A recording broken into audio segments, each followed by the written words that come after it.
이스라엘의 역사에 있어서 가장 악한 왕이라 그러면 아합 왕이 아닐까. 아합 왕은 이스라엘의 7대 왕인데 오므리의 아들입니다. 그런데 그 아합 왕이 참 악했습니다. 자기의 본성도 그렇게 했지만은 그가 시돈 여인 이세벨과 결혼하고 난 다음에 시돈 사람들의 신 바알을 데리고 오고 아세라 신을 섬기는 그런 나라로 만들어 버렸습니다.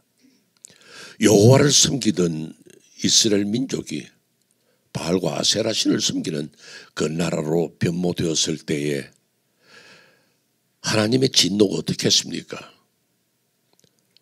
하나님께서 그들에게 벌을 내리십니다. 그것은 가뭄의 벌이었는데 한 6개월쯤 지난 다음, 제가 추정하기에 6개월입니다. 왜냐하면 다시금 3년 동안 비가 오지 않았으니까 토탈 예수님이 말씀하신 대로 3년 6개월간 비가 오지 않았기 때문에 한 6개월 정도 가뭄이 시작되었는데 하나님이 엘리야를 보내서 수년 동안 비가 오지 않을 것이라고 말씀합니다. 1년 비가 안 와도 팔레스타인 그 지역에는 얼마나 힘들겠습니까? 그런데 3년 6개월간 비가 오지 않았다. 처참한 하나님의 형벌입니다.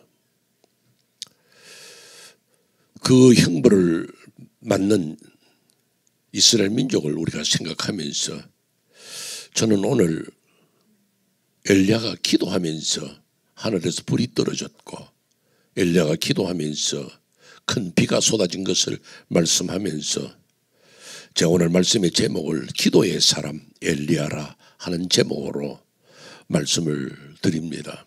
이 설교는 제가 두 번에 걸쳐서 말씀을 드리려고 하는데 12월은 또 성탄절이니까 그래서 내년 1월에 또 두 번째 말씀을 드리기로 하고 오늘 우리가 첫 번째 말씀을 제가 드립니다. 기도의 사람이 엘리야는 어떻게 했느냐. 정말로 그 악한 왕 열왕기상 16장 33절이 말합니다. 얼마나 무서운 말인지 모릅니다. 그는 그 이전에 이스라엘의 모든 왕보다 심히 이스라엘의 하나님 여호와를 노하게 하였더라. 엄청난 표현이죠. 그런 아합 왕을 보면서 우리는 우리의 신앙생활을 돌아보아야 할 어떤 책임이 있지 않을까. 제가 오늘 여러분들에게 두 가지의 말씀을 드리려고 하는 하나는 제단에 불이 떨어지게 한 엘리야의 기도입니다. 하나님의 부르심을 받아서 엘리야가 아합 왕에게 나아갑니다. 당신이 지금 바알과 아세라 신을 섬기는데 그렇다면 바알과 아세라 신을 섬기는 것이요 정말로 참 신인지 지금까지 우리가 믿고 내가 믿는 여호와 하나님이 참 신인지 한번 제단에 불이 떨어져서 제물을 태우는 것으로 우리가 한번 알아봅시다. 당신은 숫자가 많습니다. 왜냐하면 여호와를 섬기는 선지자들 다 죽여버렸거든요. 오죽하면 엘리야가 나 혼자 남았습니다 할 정도로 힘든 시간인데 당신은 바알 선지자 450명, 아세라를 섬기는 선지자 400명, 850명을 갈멜산으로 데리고 오라. 나하고 같이 하나님에게 제사를 드려보자. 그렇게 요청을 합니다. 그럴 때에 아합이 오케이 하고서 따라갔죠. 바알 신을 섬기는 450명, 아세라 신을 섬기는 선지자 400명. 대단하잖아요. 850대 1. 그들이 갈멜산에 오릅니다. 그때 엘리야가 이렇게 말합니다. 너희들은 숫자가 많으니까 너희들 먼저 제사 드려봐.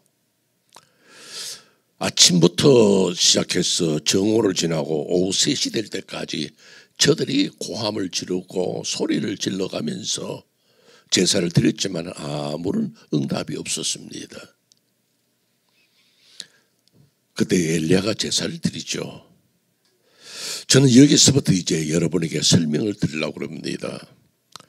첫째 제가 여러분 드리고 싶은 것이 뭐냐면요, 엘리야의 한 말이 난 참 제가 목회하면서 생각지 못했던 그 구절이에요. 너희는 숫자가 많으니 숫자 노름으로 기도하고 숫자 노름으로 신앙생활 하지 말라는 거예요. 많은 사람들이 숫자를 이야기를 합니다. 내가 예수를 이만큼 믿었는데 왜 내 기도는 응답이 안 되지? 내가 하나님 앞에 이 문제를 두고 얼마나 기도를 했는데 며칠간 금식을 하고, 그런데 하나님이 기도 응답을 안 하셔. 그 숫자 노름입니다. 저는 그렇게 표현합니다. 기도는 vending 머신이 아니라고. 여러분 vending 머신 아죠? 요즘은 많이 없어진 것 같은데요. vending 머신에 내가 먹을 수 있는 콜라가 있고 뭐 칩스가 있고 초콜릿 있고 껌이 있으면 거기에 따라서 돈만 넣으면 톡 튀어나옵니다. 기도는 vending 머신이 아니에요. 내가 이렇게 기도하면 하나님이 톡 들어주시고, 내가 이렇게 하니까 하나님이 이만큼 들어주시고. 아닙니다. 우리는 숫자가 많으니까 이렇게 모여서 기도하면 되리라. 한 사람의 기도도 들으시는 주님이신데 꼭 숫자가 많다고 대단하다. 하나님은 숫자에 매달리시는 분이 아닙니다. 가장 중요한 것은 무엇이냐? 그가 얼마나 하나님을 경외하고 하나님을 온전히 사느냐. 그 신앙의 자세가 중요하거든요. 저는 참 내가 이강화 목사님 보면 참 예언자적인 이 모습이 있어요. 몇 주 전에 주를 경외함이라는 제목의 설교를 하신 적이 있어요. 기억납니까? 아로마룸하죠. 그때 그 말씀이 너무나도 인상적입니다. 주를 경외해야 하나님이 기도도 들으시고 응답하시지 않느냐. 여러분들 느헤미야 1장 11절 예를 들어서 한 구절만 보십시다. 뭐라고 말합니까? 주여 구하오니 귀를 기울이사 종의 기도와 주의 이름을 경외하기를 기뻐하는 종들의 기도를 들으시고. 주를 경외하는 자들의 기도를. 숫자가 많으니까 내가 직분이 무엇이니까 나는 기도하면 돼. 아닙니다. 밴딩 머신 아니에요. 하나님이 기뻐해야 되거든요. 저는 이강화 목사님의 그 설교를 듣고 내 설교를 앞질러서 저렇게 말씀을 해주시니 참 감사하다 생각했지만, 저는 우리 두란노 교회에 왔어요. 우리 이강화 목사님 설교를 들으면 참 은혜를 많이 받습니다. 여러분도 그렇죠? 한 20명만 아멘 하지. 지난주 여러분들, 지난주 이 목사님 설교 제목 아십니까? 이렇게 되니까 주의 선하신 손이 나를 도우심으로. 나는 그날 참 은혜를 많이 받았습니다. 5가지로 말씀을 하시는데요. 여러분들 우리 이강호 목사님 참 존경하고, 아멘입니까? 또 한 21명 주의 종을 존경하고 주의 종을 사랑하고 주의 종을 섬기세요. 이건 엑스트라로 말씀을 드리는 거고, 내가 주를 경외함이라는 그 설교를 들으면서요, 하나님을 경외하는 자의 기도를 들으신다는 거죠. 숫자 노름이 아니에요. 그러니까 그 주를 경외함이 무엇이냐 이제 제가 설명하죠. 이제 바알과 세라신을 섬기는 선지자들 다 물려놓고 엘리야가 제단을 쌓습니다. 중요한 거예요. 어떤 정성으로 드리느냐? 첫째는 가까이 오라. 가까이 오라는 말이 뭔지 아세요? 관심을 두라는 거예요. 내가 하나님 앞에 기도할 때, 내가 하나님의 예배 드릴 때에 그 주를 경외하는 그 사람의 모습이 뭐냐? 먼저 관심을 둬야 돼. 오늘이 주일이네. 아니야, 며칠 뒤가 주일인데 내가 말씀을 사모하는 마음으로 올라가야지. 그런 자세가 우리에게 있어야 한다 그 말이에요. 아이고 오늘 눈 오는데 아이고 그럼 가지 말자. 이건 예배자의 자세가 아니에요. 눈이 오거나 바람이 불거나 비가 쏟아지거나 그게 중요한 게 아니고, 내가 얼마나 하나님을 사모하고 말씀을 사모하느냐, 가까이 와서 관심을 두라는 거예요. 하나님 말씀에 관심을 두지 않는데 하나님이 우리에게 어떻게 역사하시겠습니까? 그건 기도가 응답이 없는 거예요. 그 다음에 또 어떻게 합니까? 가까이 오라고 말한 다음에 무너진 제단을 다시 샀습니다. 내가 주일날 전에 올라와서 예배할 때에 그냥 와서 목사님 말씀하시니까 저는 종종 그런 표현을 해봅니다. 목사님이 예배 인도할 때 밥상에 숟가락만 올리지 말라는 거예요.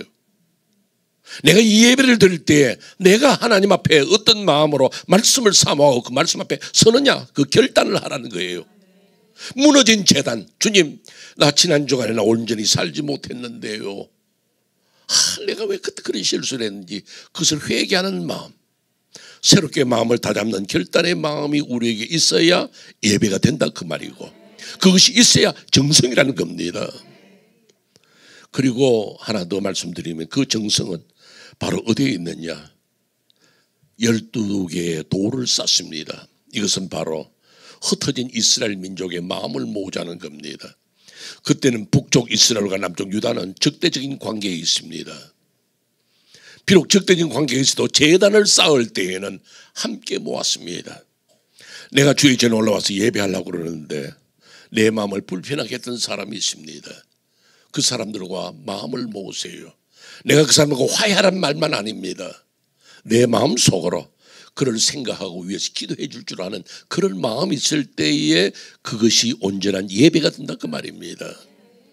그렇지 않으면 우리의 예배를 어떻게 표현할까요? 여러분들, 저는 이사야 선지자가 이사야서 1장 거기에 하신 말씀, 참 11절 12절 말씀이 굉장히 저는 마음 깊게 인상 깊게 말씀을 생각해 봅니다. 이사야서 1장 11절에 뭐라고 말합니까? 너희의 무수한 재물이 내게 무엇이 유익하뇨?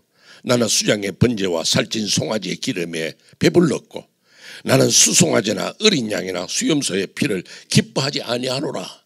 여기 강조하는 게 뭔지 아세요? 숫자 이야기하지 말라는 거예요. 내가 소를 몇 마리 바쳤는데, 내가 송아지를 몇 번 드렸는데 난 그게 배불렀다는 거예요. 12절 하는 말씀, 너희는 내 마당만 밟을 뿐이라. 성전뜰만 밟지 말라는 거예요. 오늘 우리 두란노 교회 성도를 향해서 말씀하신다면 이렇게 말씀할지 몰라. 엘리베이터만 타고 올라갔다 내려갔다 하지 마라 이거죠. 하나님 앞에 어떤 마음으로 예배를 드리냐. 오늘 여러분 어떤 마음으로 왔습니까? 하나님 앞에 예배 드리면서 내가 은혜를 받고 내 신앙의 결단을 하겠습니다. 오래전 이야기입니다만 여러분들 혹시 기억하실지 몰라요. 한국의 유명한 부흥사였습니다. 이성복 목사님이라고. 그분은 진짜 그 한국 초대 교회 때 큰 역사를 일으켰던 분이거든요. 그분이 옛날 어른이니까 옛날 어른의 그 표현대로 제가 이야기를 하죠.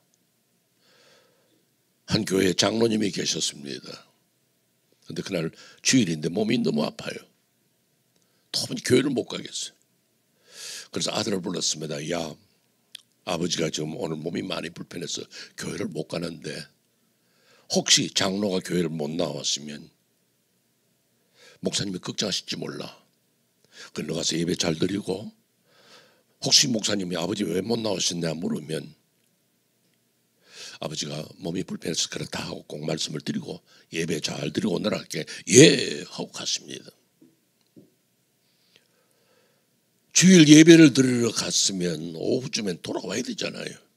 그런데 저녁 늦게 설렁설렁 돌아옵니다. 그렇지 않아도 교회 소식이 궁금했던 차라 목사님이 장모님이 아들을 보고 물었습니다. 야, 오늘 예배 잘 들었냐? 예. 오늘 목사님 오늘 성경 본문을 어디서 말씀하시더냐? 그러니까 성경 읽고 난 다음에 들어가서 잘 못 들었습니다. 그래요. 가슴이 철렁하죠. 아침 일찍 나간 놈이 성경 읽고 난 다음에 교회를 들어갔다는 거죠. 그럼 오늘 설교는 뭐 하시더냐? 무엇에 대해서 말씀하시게 좋으라고 잘 못 들었습니다. 그러더래요. 기가 막힌 사실 앞에서 그래도 하나의 희망을 걸고 말씀했습니다. 야, 오늘 목사님 교인들에게 특별히 광고의 말씀, 부탁의 말씀 없으시다니까 광고 시간 전에 나와서 못 들었습니다. 그러더래요. 어떤 놈이 저런 놈이 내 자식이 돼가지고 예배를 저렇게 드렸나 해서 그 장로님 병이 더 도졌다는 거예요. 하나의 우스개 이야기를 했는지 몰라도요. 오늘 우리의 예배는 어떻습니까? 한 주일이면 설교 제목을 잊어버려. 설교를 들었지만 내 생활에 적용은 안 해. 제가 한 번씩 새벽기도 때 이야기를 드리지만은 하나님 내가요 다른 사람은 내가 다 용서합니다만은 저놈은 내가 용서를 못합니다. 그런 마음을 가지고 있다면 온전한 예배가 아닙니다. 무너진 담을 다시 쌓고 12돌을 쌓는 그게 하나님의 뜻이 계시거든요. 그러면서 엘리야가 중요한 일을 하나 합니다. 뭐냐면 이제 자기는 제단을 쌓고 그 위에 송아지를 올려놓고 그다음 물 갖다 부으라 그럽니다. 여러분 여기 이야기가요 그냥 물 갖다 부은가 보다 이렇게만 생각하지 마세요. 지금 엘리야가 나중에 기도할 때 오늘 본문 읽었지만 기도할 때는 산 꼭대기로 올라갔습니다. 그럼 여기를 저는 볼 때 산 중턱이다라고 생각을 해요. 갈멜산의 높이가 얼마쯤 되느냐 하면 한 500m 산이에요. 강화도의 만이산 정도 되는 거예요. 높아요. 근데 거기까지 물을 가지고 올라와야 돼요. 첫째는요, 그때는 물이 얼마나 귀한지 몰라요. 물 갖다 부으라는 거예요. 많은 학자들이나 저도 그렇게 생각합니다. 물 갖다 부은 이유는 간단해요. 왜냐하면 그때 사람들이 제단에 불을 붙였기 때문에 불이 일어났다. 이건 하나님의 불이 아니라 누군가가 조작했다. 그런 말을 들을 수 있기 때문에 송아지에도 나무에도 물을 가득 부어가지고 축축하게 만들는 거예요. 도랑을 팠으니 도랑에 물이 찰 정도로. 그런데 그 물을 어디서 가져와요? 산에 물이 있나요? 그 아래에 있는 기손시인에서 가져왔을 수도 있고 저기 있는 지중해에서 물을 가져왔을 수도 있어요. 그러나 물을 갖다 부을 때에는 대단한 정성입니다. 그냥 갖다 부을 수 없는 거예요. 가지고 올라와야 돼요. 중턱까지라도 물을 들고 올라와서 붓고 또 가져와라 또 붓고. 그만한 정성이 될 때에 역사가 일어났다는 거예요. 오늘 우리가 기도할 때 여러분들 얼마만한 정성으로 하나님 앞에 기도합니까? 정말로 그 산 아래에서부터 물을 길러 올라와서 붓고 또 내려가서 길러 와서 붓고 지중해든지 지소지는 상관없어요. 그만한 정성을 가지고 하나님 앞에 기도할 수 있느냐는 거죠. 그러지 않고서는 나는 기도했는데 왜 응답이 없지? 얼마만한 정성으로 했는데 어떤 자세로 했는데. 그러면서 그의 기도를 보세요. 간절함이 나옵니다. 여호와여 응답하소서 응답하소서 부르짖는데요. 그가 하는 기도의 타이틀을 한번 보세요. 아브라함의 하나님, 이삭의 하나님, 그 다음 뭐가 나와야 돼요? 야곱의 하나님 나와야 되는데 그는 야곱의 하나님을 말 안 합니다. 아브라함의 하나님, 이삭의 하나님, 이스라엘의 하나님 그럽니다. 이스라엘의 하나님 뭔지 아세요? 창세기 28장에서 야곱이 야복강에서 하나님 앞에 매달림. 하나님, 우리 형 에서가 나를 죽이러 오는데 어떻게 합니까? 날 살려주세요. 간절히 매달리는 거. 천사가 나를 놓아라 할 때도 안 놓습니다. 그때 환도뼈가 상하기까지. 그의 간절함은 뭡니까? 내가 오늘 하나님 앞에 기도할 때 불이 떨어져야 되는데 환도뼈가 상하기까지 내가 주 앞에 매달리오니 주여 도와주시옵소서. 이스라엘의 하나님이여 승리하게 하신 하나님이여 나를 도와주시옵소서. 그 기도가 있을 때인 말이에요. 여러분 환도뼈가 상하기까지 기도합니까? 그만큼 매달립니까? 그만큼 간절합니까? 내가 기도를 그렇게 했는데 어느 정도의 기도인데요? 얼마나 뜨거운 기도였는데요? 얼마나 눈물의 기도를 흘렸는데요? 얼마나 하나님 앞에 간절함으로 부르짖었는데요? 스스로를 돌아보시기를 바랍니다. 거기에서 역사가 일어나는 거거든요. 그때 하늘에서 불이 떨어집니다. 놀라운 역사가. 여러분들 기도의 응답이라는 것이 그렇게 쉽지 않습니다. 저도 기도합니다. 그러나 제가 기도한다고 다 되는 것 아니에요. 주를 경외하는 자에게 얼마나 주를 알아들이고 얼마나 주님 앞에 온전한 자세를 가지느냐, 거기에 기도 응답이 있는 줄로 믿으시기를 바랍니다. 이제 두 번째 부분입니다.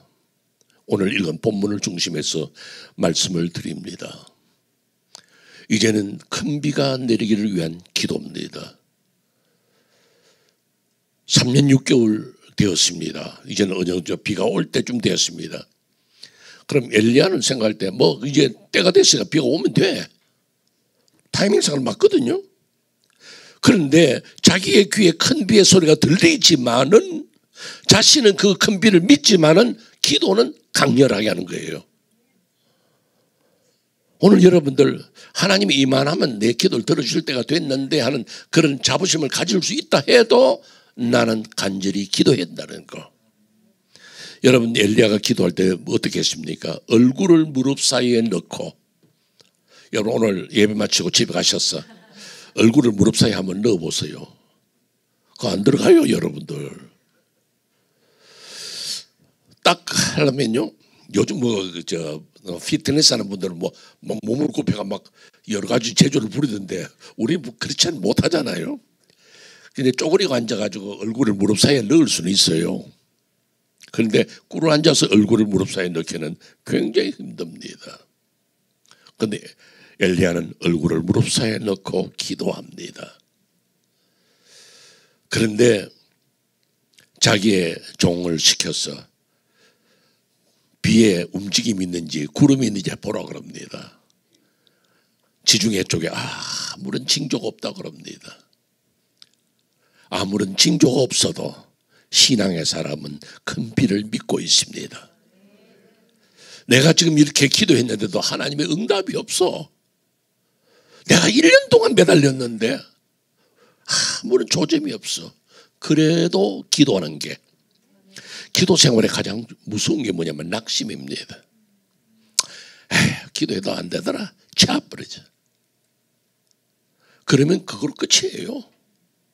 그런데 하나님의 마음을 감동하시고 하나님 앞에 어떻게 살고 나는 하나님 응답하실 때까지 물러서지 못합니다는 그 자세가 있어야 되거든요.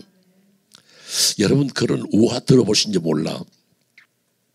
제가 또 여러분들 했는지도 몰라. 요즘 깜빡깜빡하니까요. 참새가 자기 친구 비둘기가 있어요. 참 친했어요. 그런데 이 비둘기를 보니까요, 어느 날 코가 쑥 빠져 있어. 야, 너 왜 그래? 하니까 필요 없어 그래. 이야기해봤는데 나하고 이렇게 오래 사귀었는데 너 왜 이렇게 코가 쑥 빠졌냐? 그러니까 사실은 내가 좋아하는 걸프렌드 비둘기가 있는데 내가 좀 가까이 해가지고 좀 사랑하려고 그러는데 얘가 말을 안 들어. 포기했어. 그래 내 마음이 어떻겠냐? 그게 참새가 참 힘들겠지. 그래서 내가 이야기를 하나 해줄게. 무슨 이야기인데, 어느 날 눈 오는 날, 오늘처럼 눈 오는 날 내가 심심해가지고 눈이 오니까 날아갈 데도 없고, 그래서 내가 나뭇가지에 앉았어. 저쪽 나뭇가지에 앉은 눈송이를 하나 봤지. 너 눈송이 무게 아니? 눈 안에 무게가, 눈송이 무게가 얼마나 되겠냐? 그게 얼마나 무겁겠다고. 에이. 그런데 말이야, 내가 그 눈송이가 내린 걸 쭉 봤거든. 그래서 하나, 둘, 셋, 넷, 심심하니까 다섯, 여섯, 일곱, 눈송이 축축축축 내렸는데 탁탁탁 헤아렸어요.